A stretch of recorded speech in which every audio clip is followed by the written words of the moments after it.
എല്ലാവർക്കും നമ്മുടെ പുതിയ വീഡിയോയിലേക്ക് സ്വാഗതം. ഇന്നത്തെ നമ്മുടെ റെസിപ്പിയെ മൈദ വെച്ചിട്ടുള്ളൊരു നൂഡിൽസിന് പകരമായിട്ട് രാവിലെയൊക്കെ നമുക്ക് കുട്ടികളുടെ ലഞ്ച് ബോക്സിലേക്ക് കൊടുത്തേക്കാൻ പറ്റിയ നല്ല ഹെൽത്തി ആയിട്ടുള്ളൊരു നൂഡിൽസ് ആണ് കേട്ടോ. അതുപോലെ തന്നെ ഈ ഒരു വെജിറ്റബിൾസ് ഒക്കെ കഴിക്കാൻ മടിയുള്ള കുട്ടികൾക്കും ഈ ഒരു രീതിക്കൊന്ന് ഉണ്ടാക്കി കൊടുത്ത് നോക്കുക, അവർക്ക് തീർച്ചയായിട്ടും ഇഷ്ടപ്പെടും. അപ്പം നമുക്കതിൻ്റെ റെസിപ്പി ഒന്ന് കണ്ടു നോക്കാം. കൂടാതെ ഈ ഒരു വീഡിയോ കണ്ടുകൊണ്ടിരിക്കുന്ന സമയത്ത് നിങ്ങൾക്ക് ഇഷ്ടപ്പെടുവാണെങ്കിൽ മറക്കാതെ തന്നെ ആ ഒരു ലൈക്ക് ബട്ടണും കൂടി ഒന്ന് ക്ലിക്ക് ചെയ്യണേ. ചാനൽ ഇതുവരെയായിട്ട് സബ്സ്ക്രൈബ് ചെയ്തിട്ടില്ലെങ്കിൽ ഒന്ന് സബ്സ്ക്രൈബ് ചെയ്ത് സപ്പോർട്ടും കൂടി ചെയ്യുക.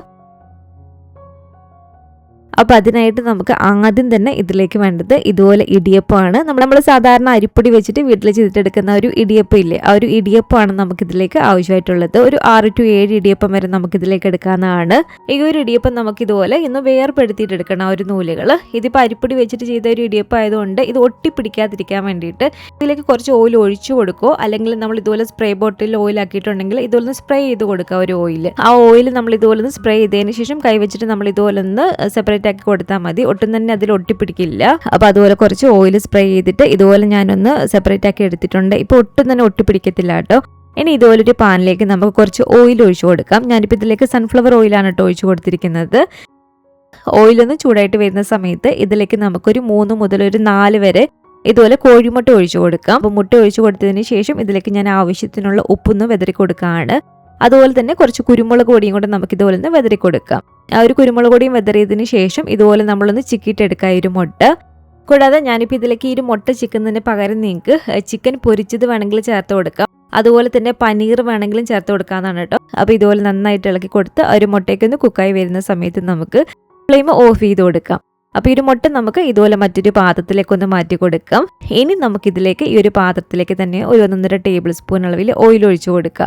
ഇതൊരു 1.5 ടേബിൾ സ്പൂൺ അളവിൽ വെളുത്തുള്ളി ചെറിയതാക്കി കട്ട് ചെയ്തെടുത്തിരിക്കുന്നതാണ്. അത് നമുക്കിതിലേക്ക് ഇട്ട് കൊടുക്കാം. എന്നിട്ട് ഒരു വെളുത്തുള്ളിയും കൂടി ചേർത്ത് കൊടുത്തിട്ട് നന്നായിട്ട് ഇതുപോലെ ഒന്ന് ഇളക്കിയിട്ടെടുക്കുക. വെളുത്തുള്ളിയും ചേർത്ത് ഇതുപോലെ ഒന്ന് ഇളക്കിയെടുത്തതിന് ശേഷം ഇതൊരു 2 പച്ചമുളക് കട്ട് ചെയ്തതാണ്. അതുകൂടി നമുക്കിതിലേക്ക് ഇട്ട് കൊടുത്തിട്ടൊന്ന് ഇളക്കിയിട്ടെടുക്കാം. ഇനി നമുക്കിതിലേക്ക് വേണ്ടത് സ്പ്രിംഗ് ഓനിയൻ്റെ ഒരു വൈറ്റ് ഒരു ഭാഗമില്ലേ, അത് ഇതുപോലെ കട്ട് ചെയ്തത് ഒരു 3 ടേബിൾ സ്പൂണോളം ചേർത്ത് കൊടുക്കാം. ഇതിപ്പോൾ ഇല്ലെങ്കിൽ കുഴപ്പമില്ല കേട്ടോ, ഉണ്ടെങ്കിൽ നല്ലൊരു ടേസ്റ്റ് കിട്ടും. അപ്പോൾ ഇതുപോലെ ഒരു 3 ടേബിൾ സ്പൂൺ അളവിൽ ഒരു സ്പ്രിംഗ് ഓനിയൻ്റെ ഒരു വൈറ്റ് ഭാഗം കൂടി ചേർത്തിട്ടൊന്ന് ഇളക്കിയിട്ടെടുക്കുകയാണ്. ഇനി നമുക്കിതിലേക്ക് ചേർത്ത് കൊടുക്കേണ്ടത് ഇതുപോലെ മീഡിയം വലിപ്പമുള്ള ഒരു സവാള കട്ട് ചെയ്തെടുത്തതാണ് കേട്ടോ നീളത്തിൽ. ആ ഒരു സവാള കട്ട് ചെയ്തതും കൂടി ചേർത്ത് കൊടുത്തിട്ടൊന്ന് ഇളക്കിയിട്ടെടുക്കാം. സവാളയും ചേർത്തൊന്ന് ഇളക്കിയെടുത്തതിന് ശേഷം ഇനി ഇതിലേക്ക് നമുക്ക് ഇഷ്ടമുള്ള വെജിറ്റബിൾസ് ചേർത്ത് കൊടുക്കാം. നമുക്ക് ഇഷ്ടമുള്ള നമ്മുടെ കയ്യിലുള്ള വെജിറ്റബിൾസ് നമുക്കിതിലേക്ക് ചേർത്ത് കൊടുക്കാവുന്നതാണ്. ഞാനിപ്പോൾ ഇതിലേക്ക് ചെറിയൊരു ക്യാരറ്റ് ഇതുപോലെ നീളത്തിൽ കട്ട് ചെയ്തെടുത്തതും അതുപോലെ തന്നെ ക്യാപ്സിക്കം ചേർത്ത് കൊടുക്കുന്നുണ്ട്. ഇതുപോലെ റെഡ് ക്യാപ്സിക്കം ഒരു മീഡിയം വലിപ്പമുള്ള ക്യാപ്സിക്കത്തിൻ്റെ ഒരു 3/4 ഭാഗത്തോളം എടുത്തിട്ടുണ്ട്. അതുപോലെ തന്നെ ഇതുപോലെ ഒരു ഗ്രീൻ ക്യാപ്സിക്കം ഒരു മീഡിയം വലിപ്പമുള്ള ഒരു ക്യാപ്സിക്കത്തിൻ്റെ ഒരു 3/4 ഭാഗത്തോളം തന്നെ അതും എടുത്തിട്ടുണ്ട്. അത് രണ്ടും നമുക്കിതിലേക്ക് ചേർത്ത് കൊടുക്കാം. ഈ ഒരു റെഡ് ക്യാപ്സിക്കത്തിന് പകരം നിങ്ങൾക്ക് ക്യാബേജ് വേണമെങ്കിൽ നീളത്തിൽ കട്ട് ചെയ്തിട്ട് കൊടുക്കാമെന്നാണ് കേട്ടോ. ഈ ഒരു വെജിറ്റബിൾസ് എല്ലാം ചേർത്ത് കൊടുത്തിട്ട് നന്നായിട്ട് നമുക്ക് ഹൈ ഫ്ലെയിമിൽ തന്നെ ഇട്ട് കൊടുത്തിട്ടൊന്ന് ഇളക്കിയിട്ടെടുക്കാം.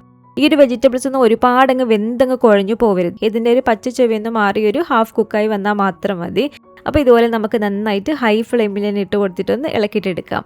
ഇതിലേക്ക് ഒരു 3/4 ടീസ്പൂൺ അളവിൽ കുരുമുളക് പൊടി ചേർത്ത് കൊടുക്കാം. കുരുമുളക് പൊടിയൊക്കെ ചേർത്ത് കൊടുക്കുമ്പോൾ ഇപ്പോൾ കുട്ടികളുടെ ലഞ്ച് ബോക്സിലേക്കൊക്കെ വെച്ച് കൊടുക്കാനാണെങ്കിൽ അവരുടെ ഒരു സ്പൈസ് ലെവൽ അനുസരിച്ച് വേണം കേട്ടോ കുരുമുളക് പൊടി ചേർത്ത് കൊടുക്കാൻ വേണ്ടിയിട്ട്. അതുപോലെ തന്നെ 2 ടീസ്പൂൺ അളവിൽ ഡാർക്ക് സോയ സോസ് ചേർത്ത് കൊടുക്കാം. ലൈറ്റ് സോയ സോസ് ആണെങ്കിൽ 3 ടീസ്പൂൺ ചേർത്ത് കൊടുത്തേക്കാം കേട്ടോ. പിന്നെ നമുക്കിതിലേക്ക് വേണ്ടത് 1 ടീസ്പൂൺ അളവിൽ ഇതുപോലെ വിനാഗിരിയാണ്. 2 ടേബിൾ സ്പൂൺ അളവിൽ ടൊമാറ്റോ കെച്ചപ്പും കൂടെ ഞാൻ ഇതിലേക്ക് ചേർത്ത് കൊടുക്കുകയാണ്. ഈ ഒരു സമയത്ത് ഇതിലേക്ക് നിങ്ങൾക്ക് വേണമെങ്കിൽ കുറച്ച് ഉപ്പ് ചേർത്ത് കൊടുക്കാം. ഞാനിപ്പോൾ ഇതിലേക്ക് ലാസ്റ്റാണ് കേട്ടോ ഉപ്പ് നോക്കിയിട്ട് ചേർത്ത് കൊടുക്കുന്നത്. കാരണം ഞാനിപ്പോൾ ഇവിടെ എടുത്തിരിക്കുന്ന ഒരു ഡാർക്ക് സോയ സോസിൽ അത്യാവശ്യം നന്നായിട്ട് ഉപ്പുണ്ട്. അപ്പോൾ ലാസ്റ്റ് വേണമെങ്കിൽ നമുക്ക് ഉപ്പ് ചേർത്ത് കൊടുക്കാം. ഇതെല്ലാം ചേർത്തിട്ട് നന്നായിട്ടൊന്ന് ഇളക്കിയിട്ടെടുക്കുക. ഈ ഒരു സമയത്ത് ഒരു വെജിറ്റബിൾസ് ഒക്കെ ഒരു ഹാഫ് കുക്ക് ആയിട്ടുണ്ട് കേട്ടോ. ഇനി നമുക്കിതിലേക്ക് നമ്മൾ നേരത്തെ റെഡിയാക്കി വെച്ചിട്ടുള്ള ഒരു നൂഡിൽസിലെ റൈസ് നൂഡിൽസ്, അതായത് നമ്മുടെ ഒരു ഇടിയപ്പം ഇതിലേക്ക് ചേർത്ത് കൊടുക്കുക. എന്നിട്ട് ആ ഒരു മുട്ട ചിക്കി ഇതും കൂടി ഇട്ട് കൊടുക്കുക. ആദ്യം പറഞ്ഞ പോലെ തന്നെ ഇതിലേക്ക് ഈ ഒരു മുട്ടയ്ക്ക് പകരം നിങ്ങൾക്ക് ചിക്കൻ പൊരിച്ചതും അതുപോലെ തന്നെ പനീർ ചെറുതായിട്ട് ഫ്രൈ ചെയ്തിട്ട് എടുത്തതും ഒക്കെ ചേർത്ത് കൊടുക്കാമെന്നാണ് കേട്ടോ. ഈ ഒരു സമയത്ത് ഞാൻ ഇതിലേക്ക് കുറച്ച് ഉപ്പൊന്ന് വെതറിയൊന്ന് ഇട്ട് കൊടുക്കുന്നുണ്ട് കേട്ടോ. ഉപ്പിട്ട് കൊടുക്കുമ്പോൾ എപ്പോഴും ശ്രദ്ധിക്കണം, കാരണം നമ്മൾ സോയ സോസ് ഒഴിച്ച് കൊടുക്കുന്നതിനകത്തും അതുപോലെ തന്നെ നമ്മൾ ഇടിയപ്പം ഉണ്ടാക്കുമ്പോൾ അതിനും ഉപ്പുണ്ടല്ലോ. അപ്പോൾ ഉപ്പ് എപ്പോഴും നമ്മൾ ശ്രദ്ധിക്കണം കേട്ടോ. ഇതും കൂടി ചേർത്ത് കൊടുത്തിട്ട് നന്നായിട്ട് നമ്മൾ ഇതുപോലെ ഒന്ന് മിക്സ് ചെയ്തെടുത്താൽ മതി. ആ ഒരു ഇടിയപ്പം ഇതിനകത്ത് കിടന്ന് നല്ല ചൂടായിട്ട് കിട്ടണം. അപ്പോൾ ഇത് കണ്ടില്ല, ഇതുപോലെ നന്നായിട്ട് തന്നെ നമുക്കൊന്ന് മിക്സ് ചെയ്തിട്ടെടുക്കാം. അപ്പോൾ ലാസ്റ്റ് ഇതിൻ്റെ ഉപ്പ് നോക്കിയിട്ട് കുറച്ചും കൂടി ഉപ്പൊന്ന് ഇട്ട് കൊടുത്തിട്ടുണ്ട്. അപ്പോൾ ഇത്രയേ ഉള്ളൂ. നല്ല അടിപൊളി ടേസ്റ്റി ആയിട്ടുള്ള മൈദയൊക്കെ വെച്ചിട്ട് നമ്മൾ കുട്ടികൾക്ക് ഉണ്ടാക്കി കൊടുക്കുന്ന ഒരു നൂഡിൽസിനേക്കാളും ഹെൽത്തി ആയിട്ടുള്ള നമ്മുടെ ഒരു ഇടിയപ്പം വെച്ചിട്ടുള്ള ഈ ഒരു റൈസ് നൂഡിൽസ് ഇവിടെ റെഡി ആയിട്ടുണ്ട്. ഈ ഒരു രീതിക്ക് നിങ്ങൾ കുട്ടികളുടെ ലഞ്ച് ബോക്സിലേക്ക് ഒന്ന് വെച്ച് കൊടുത്ത് നോക്കുക, തീർച്ചയായിട്ടും അവർക്ക് ഇഷ്ടപ്പെടും. അപ്പോൾ ഇതുപോലെ നിങ്ങൾ ഉണ്ടാക്കി നോക്കിയിട്ടില്ലെങ്കിൽ തീർച്ചയായിട്ടും ഒന്ന് ട്രൈ ചെയ്ത് നോക്കുക. ഉണ്ടാക്കി നോക്കിയിട്ട് നിങ്ങളുടെ അഭിപ്രായങ്ങളൊക്കെ മറക്കാതെ തന്നെ നമ്മുടെ കമൻറ്റ് ബോക്സിൽ ഒന്ന് വന്ന് അറിയിക്കണേ.